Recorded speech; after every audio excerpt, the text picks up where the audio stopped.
वैष्णवीचा सासरा राजेंद्र हगवणेचा निर्लज्जपणा समोर, पश्चाताप होतोय का? लोकशाही मराठीच्या प्रश्नाला राजेंद्र हगवणेंचं निर्लज्जपणाचं उत्तर. वैष्णवी हगवणे आत्महत्या प्रकरणी सासरा राजेंद्र हगवणेसह दीर सुशीललाही अटक. पहाटे 4:30 वाजता पोलिसांची कारवाई. अटकेपूर्वीचा सीसीटीव्ही व्हिडिओ समोर.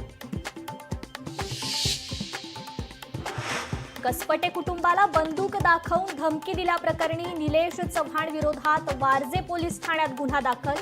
पोलिसांकडून अधिक तपास सुरू.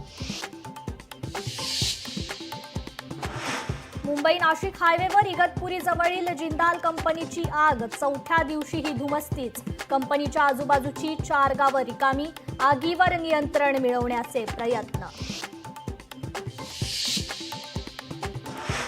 मुंबईसह राज्यात जोरदार पावसाची शक्यता. पुढील 6 ते 7 दिवस पश्चिम किनाऱ्यावर मुसळधार ते अतिमुसळधार पावसाचा अंदाज. उपमुख्यमंत्री एकनाथ शिंदे आज मुंबईतील नालेसफाई आणि सफाई कामगार वसाहतीची पाहणी करणार. दुपारी 2 वाजता पाहणीला होणार सुरुवात.